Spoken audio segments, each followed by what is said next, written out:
What's up, guys? Welcome to Rockin' the Country. I'm Don, and I'm doing a subscriber request today of Uncle Lucius and the song Keep the Wolves Away. So we're going to see where this goes. And this was recommended by Kyle Weber, actually subscriber. Kyle, actually, you had requested the live version of Liquor Store, but I decided to go with this one instead. Now, I don't remember why, what the rationale was. Maybe the other ones were, I don't know, whatever. I mean, there's different reasons, whether they're Vivo or whether the quality, I don't know. But I went with Keep the Wolves Away. I'm just hoping I don't get blocked. I don't think I will, because it's a 2012 song. And those usually get, that's 7 years ago. So that usually gives us some latitude. So let's just jump into it. And there'll be a little bit of an intro from the host of the Texas music scene. The dude's a pretty cool dude. And here we go.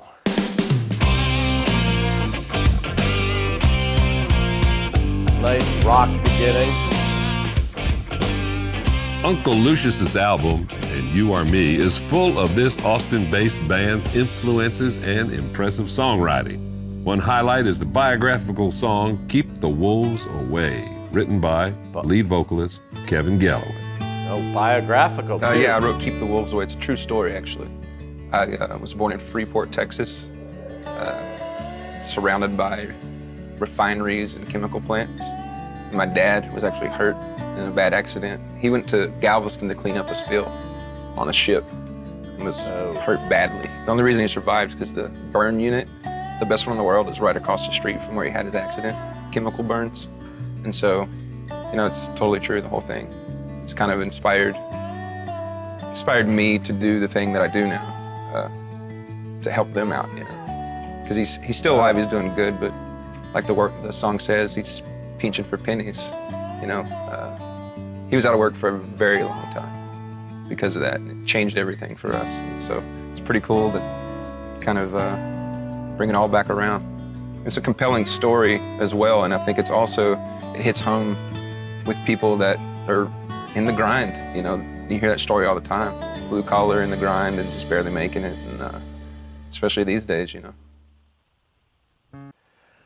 I love seeing just those intros like that to find out where the artists are coming from. A lot of times you hear them on the radio and all. Maybe you see them talking from the stage at a concert, even on YouTube, that kind of thing. But when you just see them sitting and you see their heart and their thought and the way, all that. I love that part. That's why I leave these parts in too, because I could edit the beginning of these things out like that and just go straight to the music. But this is all part of the package of knowing who the artists are and who the people are, who the human beings are. And so, all right, they're just going to play the song. So let's see what this one's about. But got a feeling this could be a tearjerker. Maybe not like Teddy Bear by Red Sylvain, but, songs can really elicit like, oh, God, that just hit you in the heart. We're going to find out if this is one of them.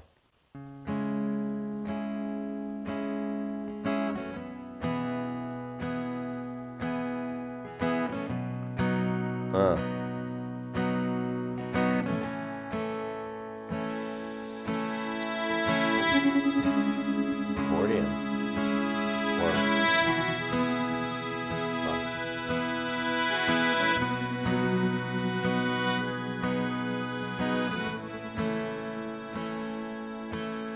Took my first breath where the muddy rises, spills into the Gulf of Mexico, where the skyline was colored by chemical plants that put bread on the table of the working man, where the working man does his best to provide safety and shelter for kids and a wife, giving a little of his soul every day, making overtime to keep the wolves away.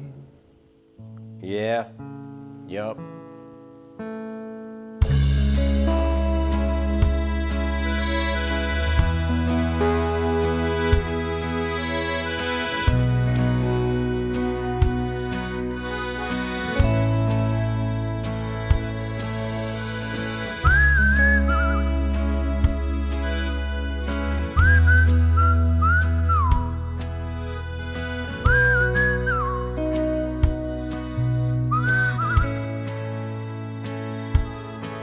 Well, I was barely 13 when the company man tried to dig my daddy's grave. It happened on a French-owned tanker ship, spilling poison into Galveston Bay, where the liquid fire filled his lungs and his eyes silenced any more cries. Cold in the grip, death stinging pain, he fought like hell to keep the wolves away.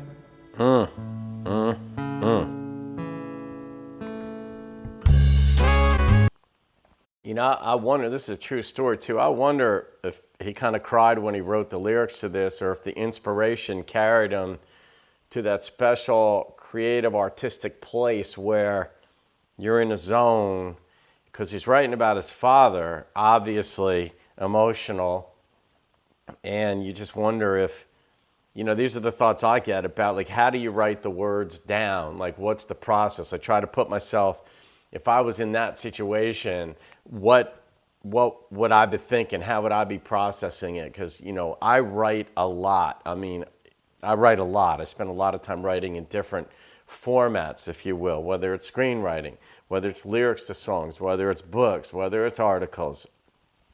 And, you know, the inspiration comes from somewhere. I mean, there's nothing on the page, and you're going to put something on the page.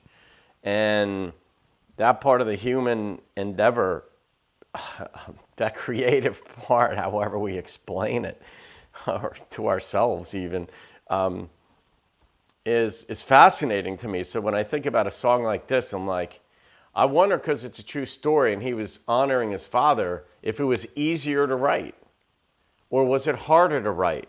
And I think it just depends on the person and the moment, you know, because just because you're writing about something hard doesn't mean you're crying when you're writing it. Sometimes you're like, yeah, this is it. I'm capturing it. I'm capturing it. I'm capturing it. I'm getting it. I'm getting it. And you're like excited, even though you're writing about something that could be dark or sad or gloomy or melancholy or any of those things. So that's what I'm thinking here. But all right, let's go to it.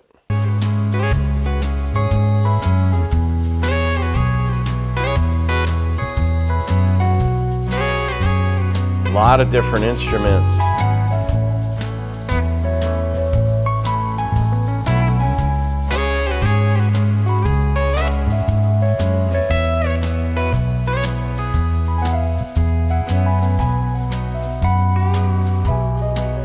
Simple bass line. For the next few years, Dad was sick as a dog, but he made a recovery just despite the odds. The settlement came and we moved out of town, where the sky isn't heavy with refinery clouds. Yeah, he's still alive, he's doing good, he's in his 50s, but the money's running out and he's pinching for pennies. So I'm going for broke with every song I play, 'cause now it's my turn to keep the wolves away. It's a good son right there.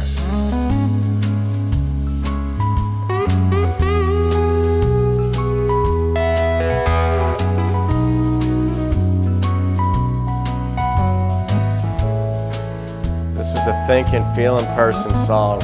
It's both.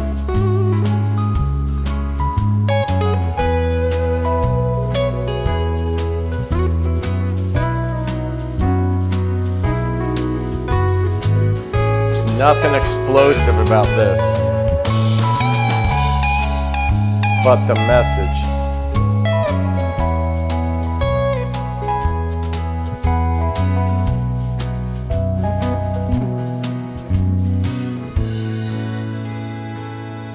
Got an accordion.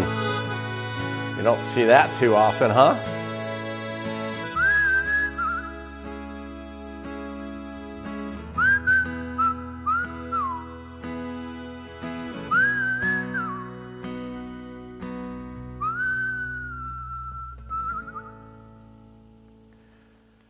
Well, he went for broke, like he said.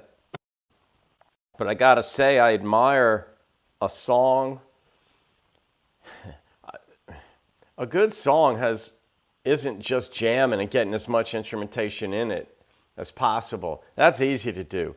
The hard part, just like in writing, isn't getting all these words in. It's getting the right words in at the right times with the right pauses, the right paragraph breaks. Same thing with music. Good musicians know when not to play. They know when there's a mood happening, where there's something going on that has to be, where silence is called for out of your instrument or out of them all. And pauses are so powerful in songs.